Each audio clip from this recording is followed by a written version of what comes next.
Let's do it. All right.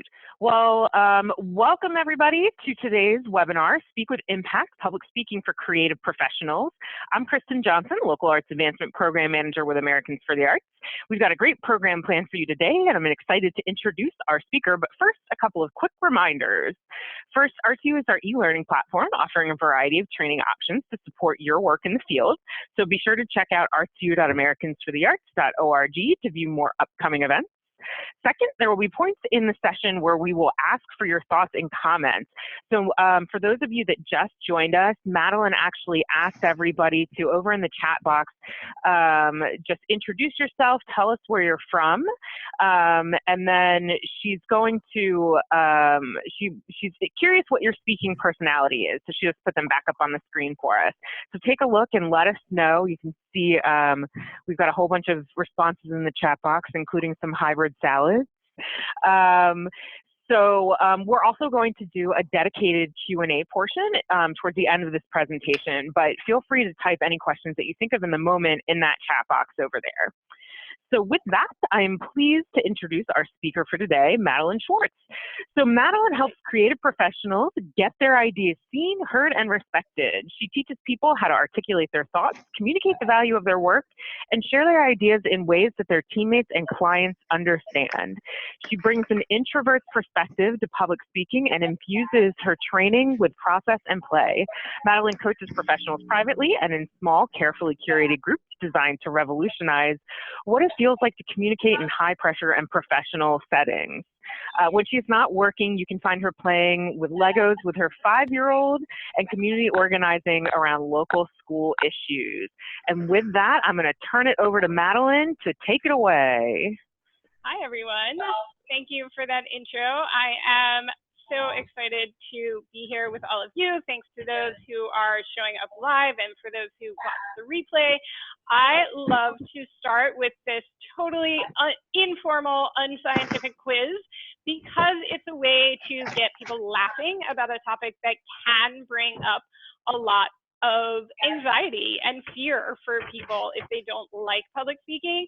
So this is an exercise in self-compassion to get you thinking about where your strengths are, where you might want to grow, and to just give you another way to talk about it. So it is so much kinder to say that you're a beat than you're a terrible public speaker.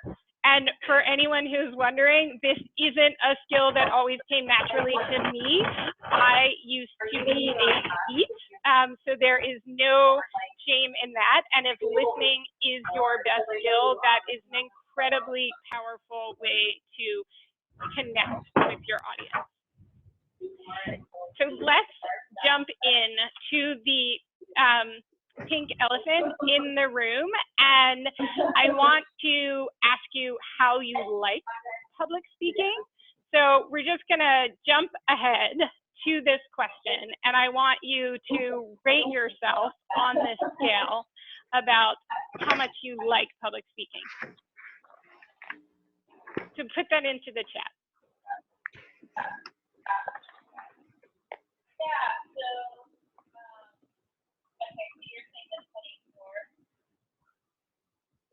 All right, so I see some 2s, 8, 7, 3, 4, big range here. And someone commented that it's different depending on the size of the group. Absolutely, our feelings about presenting can vary tremendously based on the situation and who we're presenting to. All right, 8, 9, 7, 7, so a big range. And my goal for this webinar is to give you tools to shift up on this scale.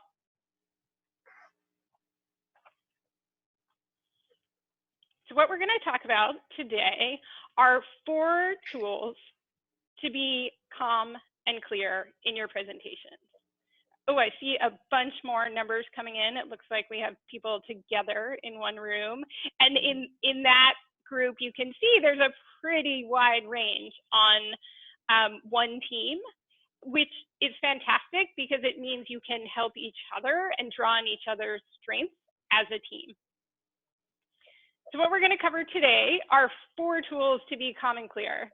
We're going to go through a template to set objectives, a mindset framework, pausing and breathing, and some exercises to do that more effectively, and engaging your audience. And before I step into that first tool, I want to know from all of you if you have any questions that you're hoping I'm going to answer today. You can just type that into the chat.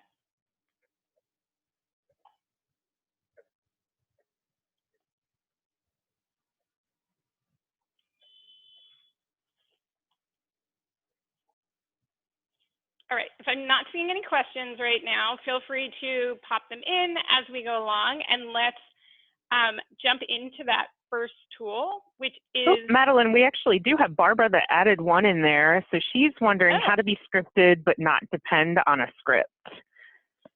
Okay, that is a great question, Barbara, and it actually is a great segue into the first tool that we're going to talk about, which is setting objectives and how to organize your thoughts and do a little bit of prep up front so that you are better prepared to play in the moment.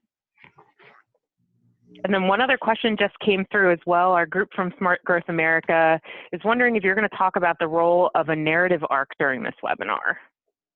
So I'm not going to go deep into that, but we are going to talk about some engagement techniques at the towards the end of the webinar, and stories are one of those techniques.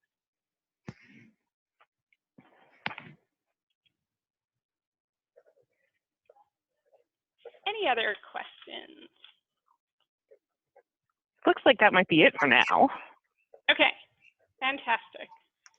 So on this idea of how to be scripted but not depend on a script, where I always suggest starting whenever you have a presentation is to set your objectives. And this is so important because your audience is never going to remember everything.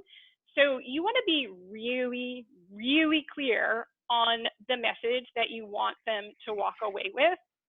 And the way I do this is to use this template.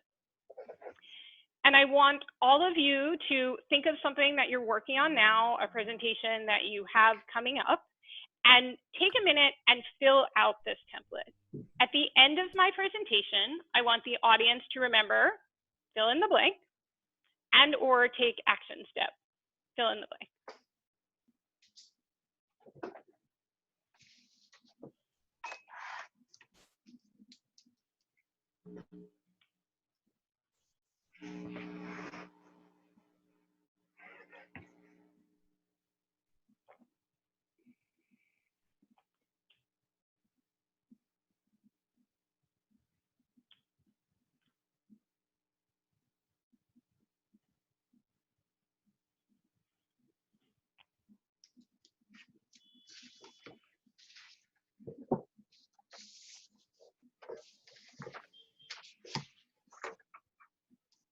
And once you know your objective, type that into the chat.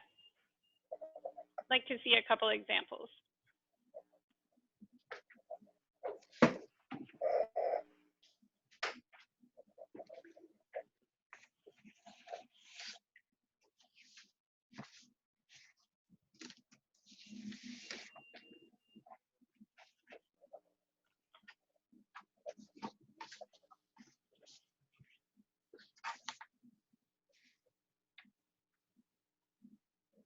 All right, so Barbara says, understand our impact and increase grant amount.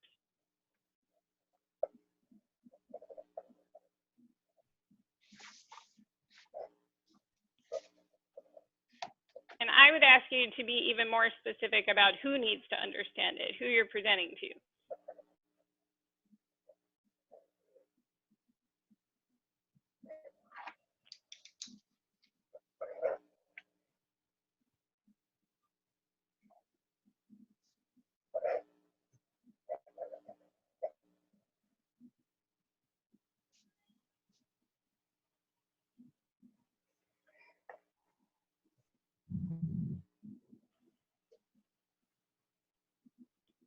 So another one, at the end of my presentation, I want the audience to remember that diversity, equity, and inclusion is not only an institution's responsibility, but can enrich institutions in amazing ways. And that sounds really clear and specific. And the more specific you are in this, the easier it is to then design the rest of your presentation.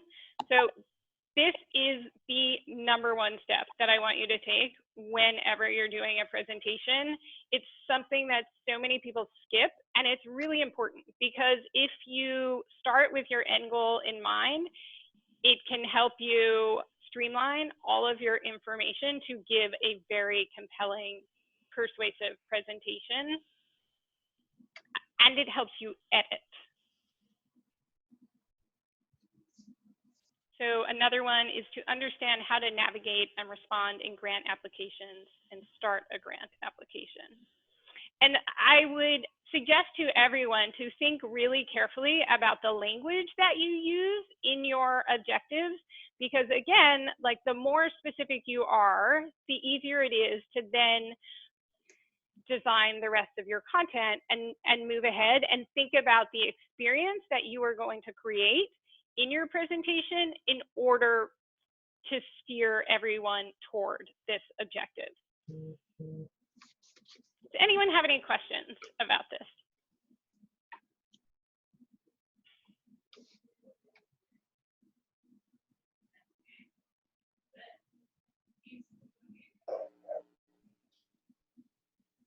And another thing that I like about this template, and might be a slightly different way of thinking about it than thinking about your presentations than normally, is that it allows you to think about your topic from the perspective of the audience, because you could have really important information to share, a great topic, but if you don't get in their head and make it relevant to them, it can completely miss the mark.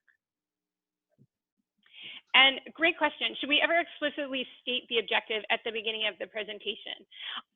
I think it's a good idea, depending on the type of format that you're in. Certainly if you're in a business meeting, I think it can be helpful. You might state it in slightly different language, but it can be a great setup to remind people of the objective of this meeting is to make a decision on A, B, and C, or to discuss the grant application for this program. So I do think it can be really helpful if you're speaking at a conference. I might not start with this. I might start with a story to hook people in instead. So that is the first tool. And if there are no other questions, I'm going to move into the second tool that you can use to be calm and clear in presentations. And that is mindset. And it's really important to know what you're thinking about when you walk into a presentation, because that can affect how you present yourself and how you deliver the information, and then how it's actually received, because there are two parts to communication. There's the speaking and the listening. So there's what you say, and then there's what's received. And the mindset that you're in can be really, really important in how your information is received. So what I'm going to share now is a framework that you can use to stay in a positive mindset and come to presentations with the highest energy possible. And this comes from Bruce Snyder's theory of energy leadership, which proposes that there are 7 levels of energy. And I am super fascinated about how your communication changes depending on your level of energy at any one time. So I'm going to walk you through this framework. And as we do that, I want you to imagine that you have just found out that you are giving a presentation tomorrow morning. And think about what your response is.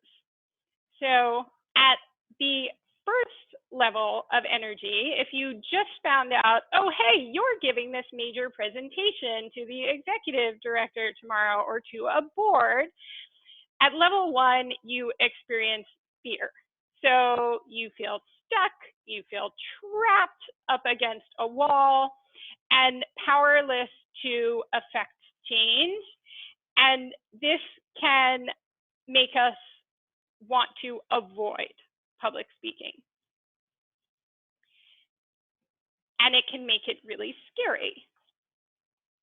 At the next level, here, this is characterized by anger.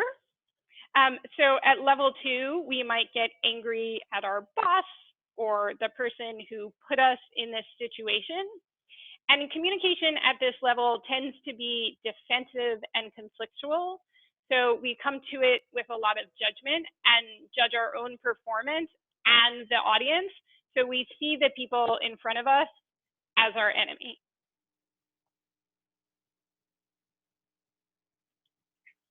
When we get to level 3, we're able to take responsibility for how we're feeling. And this is a big breakthrough because we reclaim our power. So we might not like public speaking for those who rated themselves like lower down on that poll at the beginning, but you're able to get on board with the task. So I'm going to pause here because I want you to reflect on what your default is when you are put in stressful situations, such as giving presentations that you may not want to.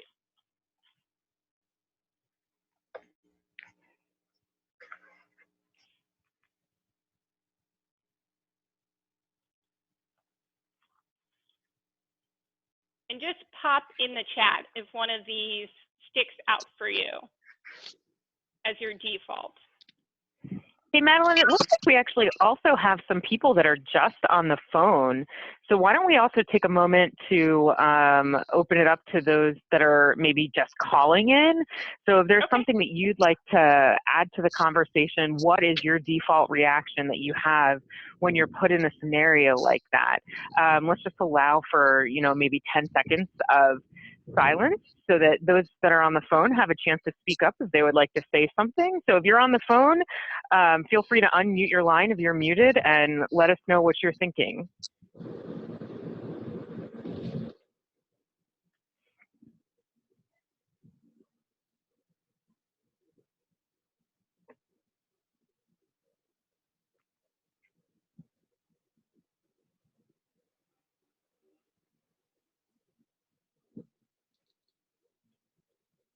No? Oh, maybe not. And just to give a little bit more context to this, you might recognize that level 1 and 2 are the typical stress responses. So on the one side, you have fear and avoidance, and this is where people often shut down. And then on the other side, you have anger and defensiveness, and this is how the body responds to stress in any situation and can apply to giving presentations or any other area of heightened stress.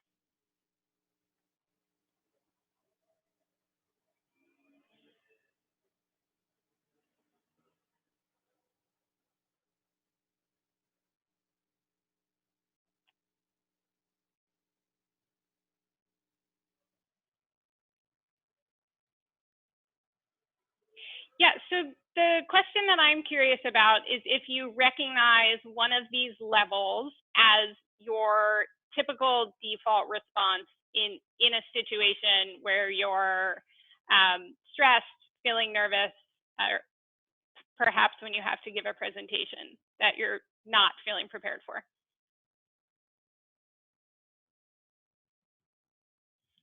All right, great. So someone answered that it depends on how much time they have to prepare. Definitely, that can affect how confident you feel. Yes, and someone goes from 1 to 3. Absolutely, like we can jump back and forth between all of these levels when we're giving a presentation. So think about that as I go through the rest of them as well. All right, fear, even if I'm prepared. Yes, that is common for many, many people. And for you, I want you to think about, as we get into these higher levels, where else you can focus your thoughts and your energy to shift up a notch. All right.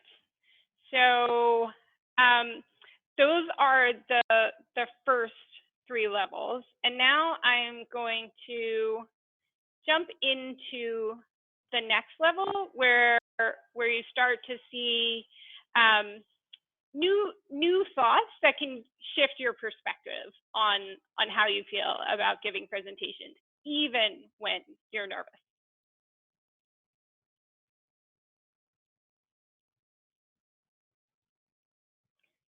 Great. So this person was asking, are we presenting to 500 experts or an intimate general audience?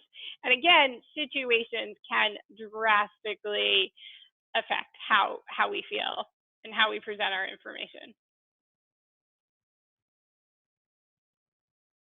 Cool. So let's jump into level 4, because at level 4, our thinking shifts from ourselves and being in our own head about what we look like, what we sound like, if we're going to make a mistake. And here we are able to focus on caring and compassionate energy and think about how speaking is a service to other people and how our information can be a gift by sharing it. And something, there's this huge energetic shift that happens when you can focus your energy on the other people outward as opposed to inward and all of the what ifs and worst case scenarios. And just to give you an example, I was working with a client who was preparing to do a big presentation for the CEO of a nonprofit, and she was feeling really nervous about this presentation for people with big titles. And so in the course of our work together, we reframed what she was doing so it was no longer focused on the big scary titles and was instead just a conversation about compassionate leadership, which was a topic that she felt really, really passionate about. So reframing your situation is a helpful skill to get past those lower levels where you might be feeling fear and defensiveness, and to be able to focus your energy on the larger goals at hand.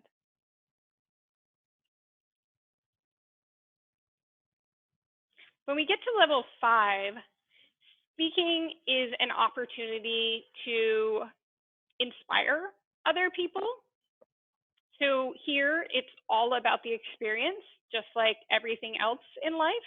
And so we're able to detach from specific outcomes, and that makes it a lot less scary and allows us to focus on what might emerge in a presentation, including going with the flow when things might go off track or we might forget something.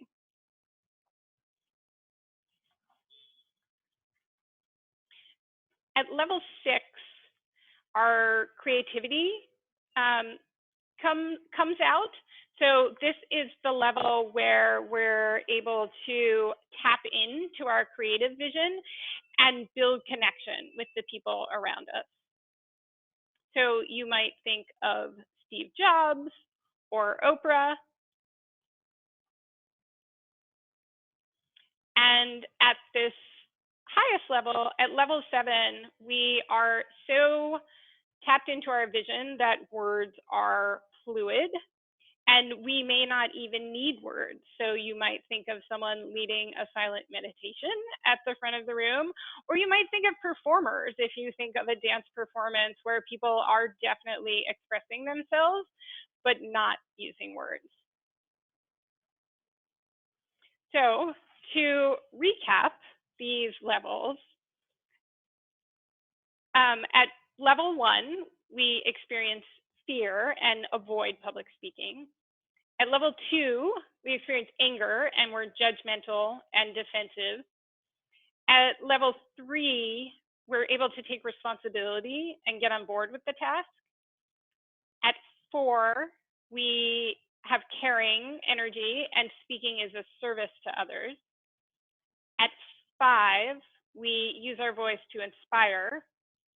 And 6, we feel connected with the audience. And at 7, we speak our vision.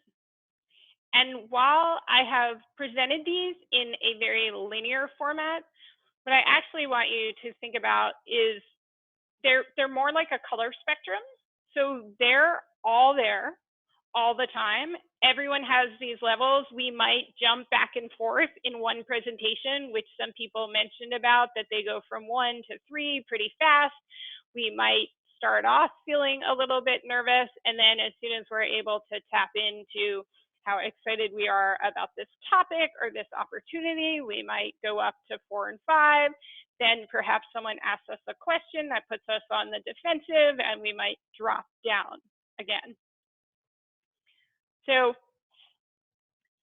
this is a mindset framework that you can use to focus your thoughts in a positive way that is going to help you get your message across.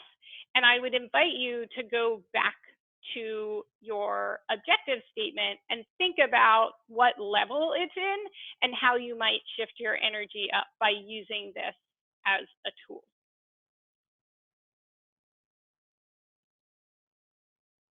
So I'm just going to pause there and give you a moment to think about it.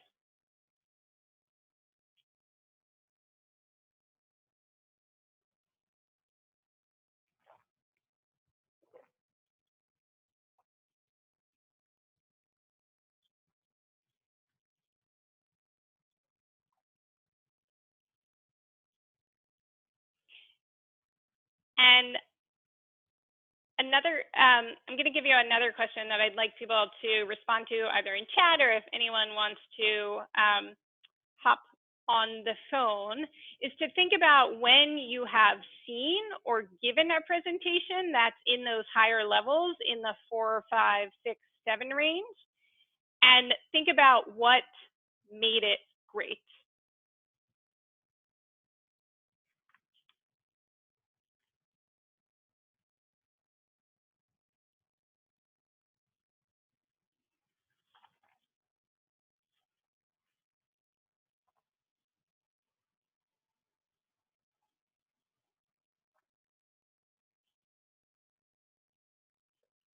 Okay, when the stakes are high, personal connection and passion.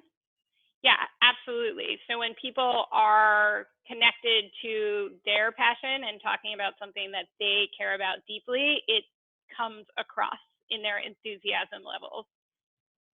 Stories, yes, great engagement technique.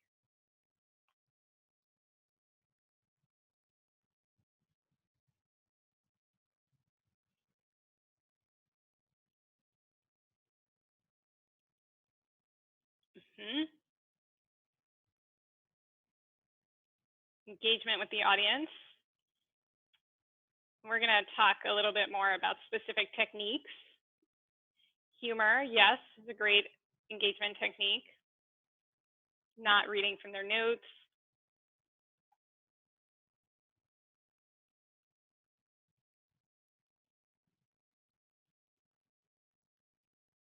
So a lot of good ideas here about what makes presentations more engaging. Urgency and excitement to pay attention to. Yes, a clear call to action.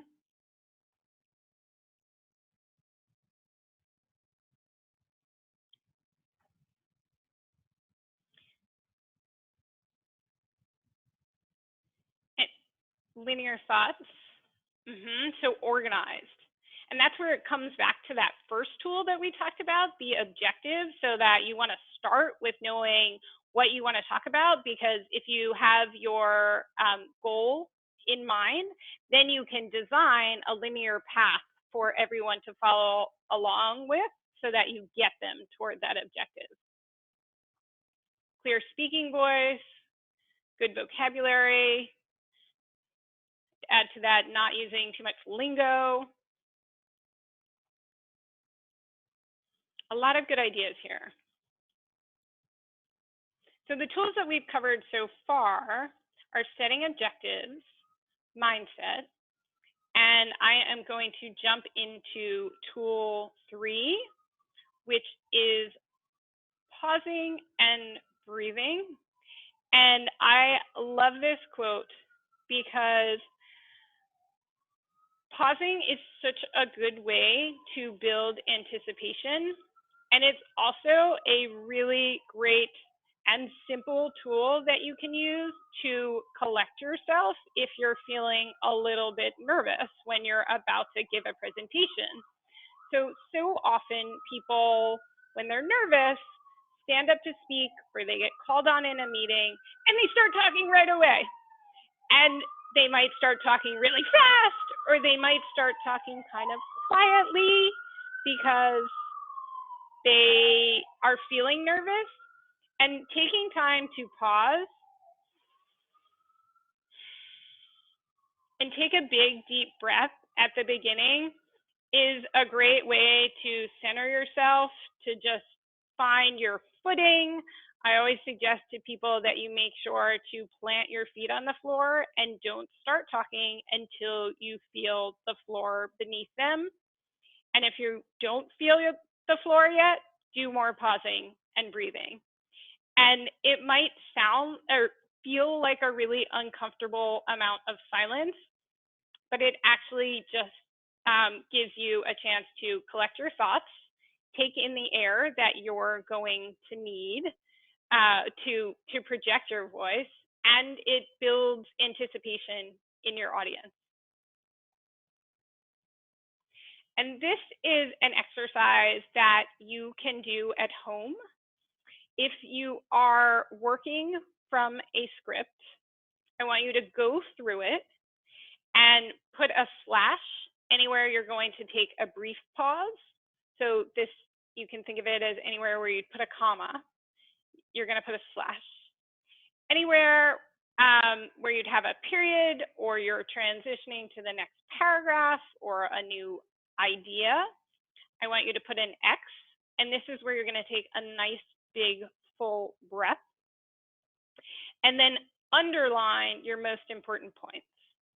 And this is a stage technique, and it helps you practice your pacing. So if you tend to talk really fast when you're nervous, this can help you organize in a way that you know where you're going to breathe, that you're going to remember to breathe, and practice emphasizing your most important points to make sure that they're going to land with the gravity that you want them to.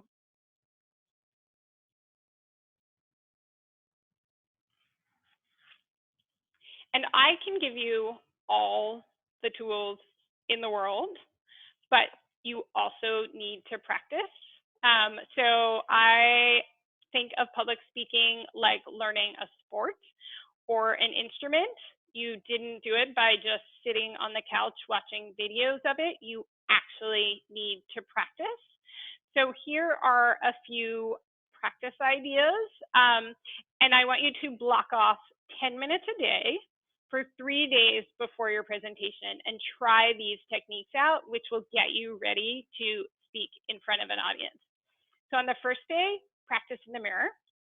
And this is a really good way to get used to seeing yourself speak and to build up the muscles for making eye contact. It would be weird if you stood in front of the mirror talking and didn't look at yourself. And so this can get you used to the idea of looking up and looking out when you're talking.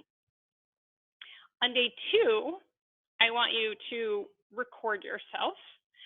So you can do this on voice memo or on video, but take the time to go back and look at it and pay attention to your pitch and your speed and your gestures. And on day 3, I want you to practice for your pet. There are some articles and experimental studies done about how practicing for dogs can be a really good way to get over anxiety about public speaking. And it's also a great way to practice engagement techniques. So if you think about all the things you might do if your dog is dozing off, or your cat, or your lizard, if they're dozing off while you're speaking, you might move to another area of the room. You might start talking louder. You might start talking faster. And all of those techniques that you would use to keep your dog focused and on track also work on humans. So let's talk about the fourth tool, the final tool, and that is audience engagement. And there are so many good ways to engage your audience, and I am going to go over a few of them that I find really effective and good places to start. So the first are pictures and personal stories. I actually like to call this the three P's of public speaking. So pictures, personal stories, and props. And I was working with a client who was on a panel doing a presentation for the Producers Guild of America. And his presentation was on budgeting, scheduling, and workflow. It was incredibly technical, and when we got started, he had a 43-page slide deck for just a 15-minute speaking slot, and it had lots of Excel charts and lots of data, and we really transformed that by cutting it down to half the number of slides and adding in pictures and stories and humor to make this very dense, serious topic be something that was digestible to a larger, broader audience, and make it relevant to them. I also love the use of props, and whenever I'm teaching workshops live, I bring in a lot of props for people to use to play with in presentations. We also use them for exercises. But anytime that you can bring in something and get people off the screen, because we're so inundated with screens and we're so used to watching PowerPoint decks, that if you bring in something physical, it is a great way to catch people's attention. And the last two techniques that are wonderful techniques in engaging your audience are questions and humor. And just to give you one example, the exercise, the speaking personality quiz that we did at the top of the workshop, of the webinar, whenever I do this as a live workshop, I have people stand up and answer that, and they have to do a specific thing based on their speaking personality quiz. So all the beats in the room were power posing. And questions are a great way to involve your audience and give people something to do so that they are thinking about something very specific while you are talking, and you're not just talking at people. Because I hear that from a lot of clients, that they don't like public speaking because they feel like they're talking at people, and no one likes to be talked at, and it's not fun as a presenter if you are talking at people. So these are all ways: pictures, props, personal stories, questions, and humor are ways to make it more conversational, more fun, and more engaging. So what's your next step? And I want to hear from people. If you want to pop in the chat which tools you could use.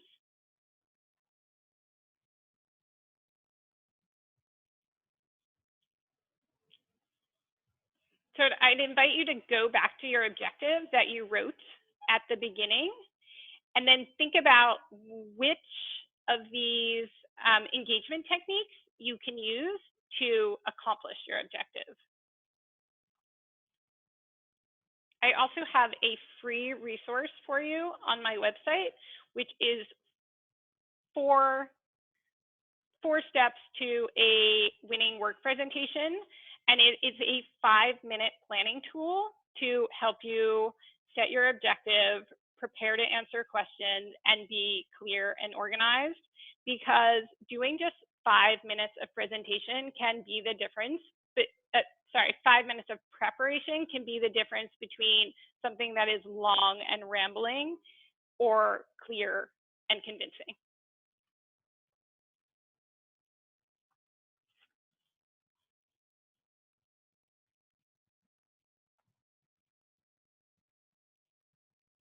So for people who are on the line, think about your objective and pop in which of these engagement techniques might work for your presentation.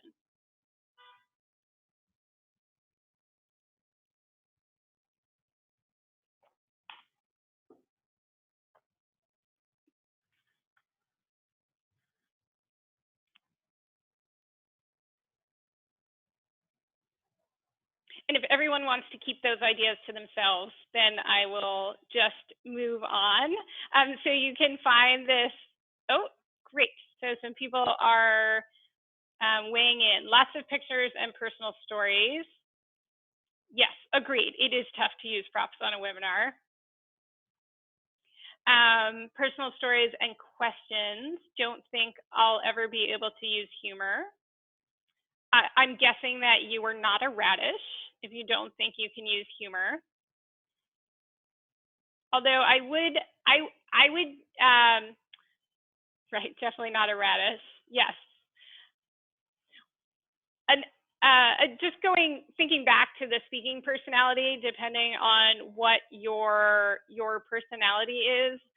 Another reason why I like to do that exercise is it gets people to really think about who they are as a person, because I think sometimes we trip ourselves up when we are giving presentations because we have this idea of what we're supposed to look like.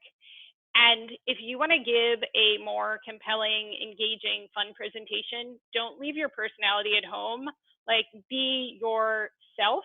You can be in a serious situation and still bring in some of your own personality, because I'm always amazed at, especially because I work with so many creative people, at how little they use their creativity in their presentation. So think about how you can use all of your skills and all of your creativity to give a convincing, compelling presentation. Anybody else want to weigh in on engagement techniques that they could see working for them? We had a lot of objectives at the beginning of the presentation, so go back to that and pop in which techniques might work for you. Yeah, so childhood picture, yes, definitely that nostalgia factor.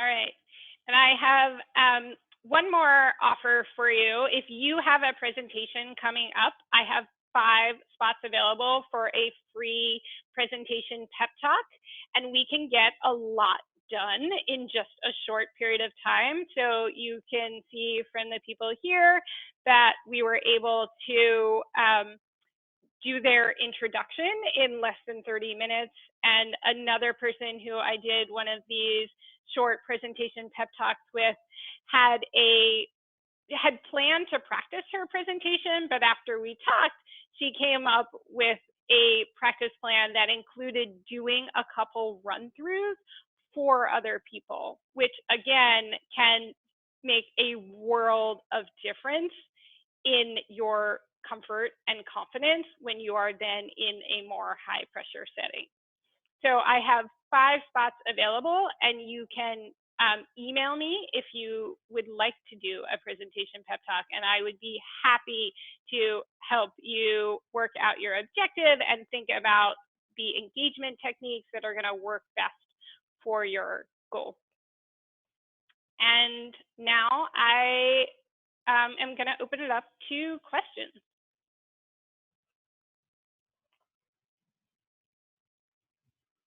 So I'll kick things off while we give people a minute to think of some questions that they might have for you.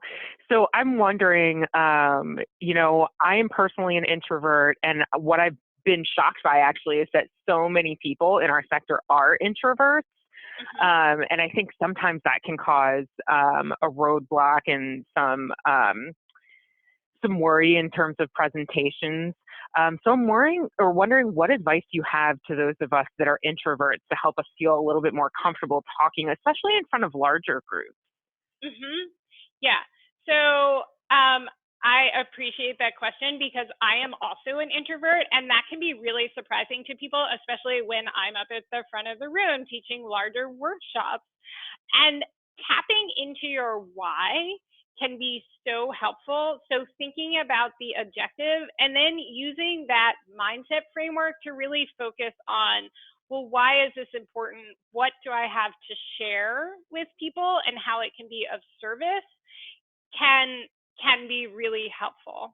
And then another thing that I would do for any introverts is to come up with a mantra that will help you remember in that moment where you might not be so excited to stand in front of 100 people, to help you remember what you want to accomplish in that moment and tap into those higher energy levels, so that it's not just like, oh, I hate all of these eyes on me. It's so scary to have all of these people looking at me as an introvert.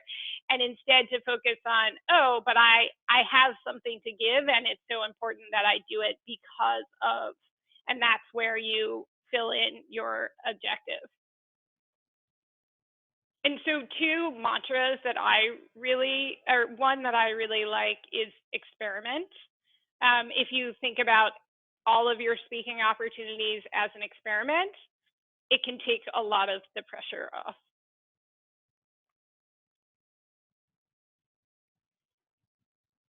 Do you recommend having a script or an outline so your presentation is fluid? In either case, how do you manage looking down to read from it and speaking to connect to an audience?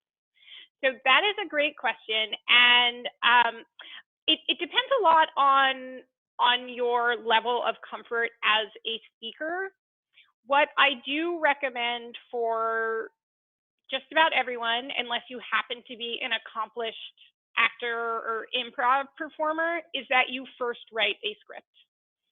That is really helpful in planning out what you want to say and thinking about it in a linear format, which was something that someone in this group put in as an important point in giving an effective presentation.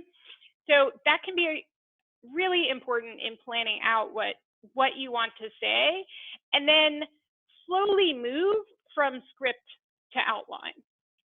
So ideally, when you're giving a presentation, it's no longer a full script, because that can be challenging to read and connect with your audience. So you can slowly move down to an outline, but I don't think there is any harm in having notes, especially if it's going to make you more comfortable. And I would just say that even if you are reading, especially if there's some technical information in your presentation, or you need to quote someone specifically, that you can read it.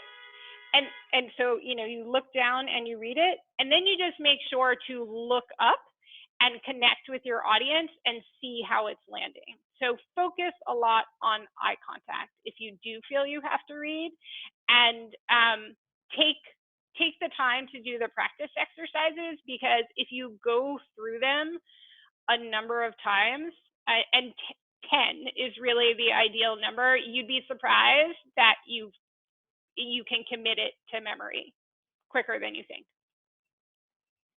All right, any tips for folks that turn beet red before and during a presentation?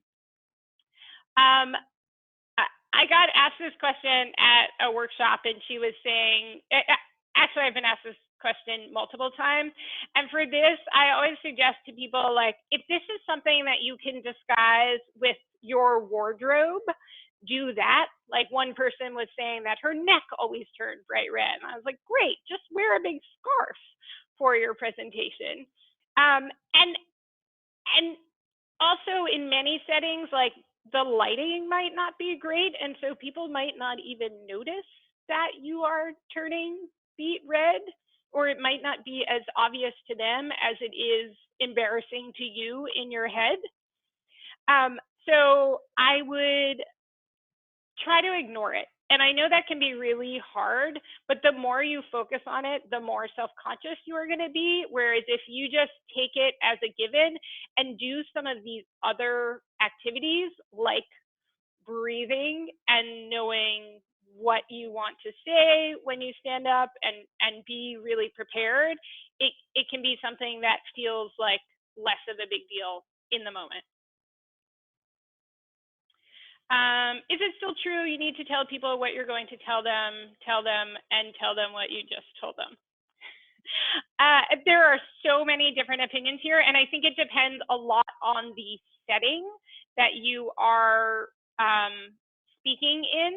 So I think that can be a very effective way of giving a presentation, but I don't think it's the only way, and it's not necessarily the thing that you want to start with. So for instance, I didn't tell you what I was going to tell you about until we first did the speaking personality quiz, because it's a way to build engagement before we talk about, okay, we're going to go through these 4 things. So doing an activity, asking a question, or telling a story at the top can be a more compelling way to get people's interest, and then share what your objective is. Do you recommend any types of professional groups to practice with? I know there's Toastmasters, but are there other forums for this? Yes, I absolutely recommend finding places to practice. I am a longtime Toastmaster. I am a huge fan of the organization. At the same time, I speak to people all of the time who are like, nope, I went to one meeting, it was terrible, I am never going back. For anyone who's had that experience, I would suggest going twice. Had I not gone twice, I wouldn't be a long-time member. So think about giving it a second try. Some other ways to practice are taking improv classes.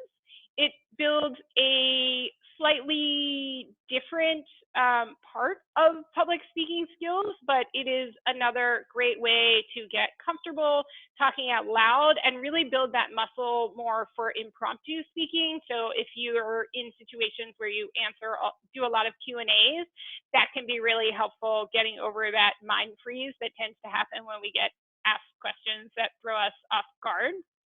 For anyone who's in New York City, I also teach a small group class on public speaking. Oh, and I should actually tell you, I have another resource, and we'll put this in the resources section following this webinar, but I have another resource, which is 7 practice techniques that you can do on your own at home.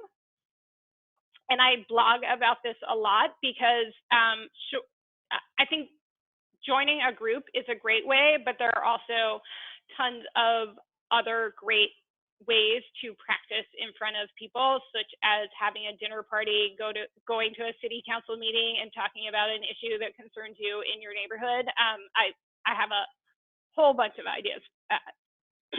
Excuse me.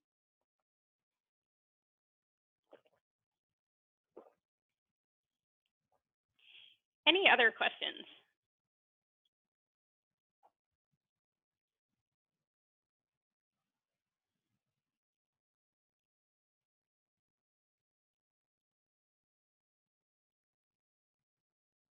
All right, so this is where you can find me.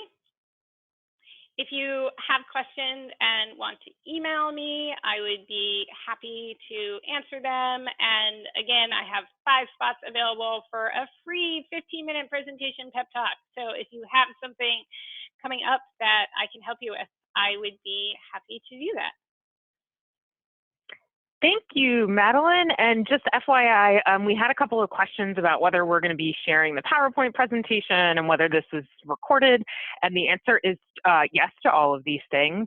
So as Madeline said, we're actually going to create a resources tab on the event page where you registered and logged in. And so we'll add all of the things that she talked about and making sure that her email address is on there so you know how to get a hold of her. And that should all be up in about 24 hours. And what I can actually do is send everybody that registered an email letting you know that that's all available and ready for you to check out. So keep an eye out for that. And I'll touch base with Madeline to see if there's anything else that she wants to include that she thinks might be interesting for you guys to check out. So with that, I want to thank you, Madeline, for being with us today and presenting for us today. And thank you for everybody that attended today's webinar / interactive session. So just a quick reminder that, as I said, this webinar was recorded and it'll be available for replay in about 24 hours. In the meantime, be sure to visit us at artsu.americansforthearts.org for more training opportunities and resources. And we'll see you out there, guys. Bye. Bye. Thank you.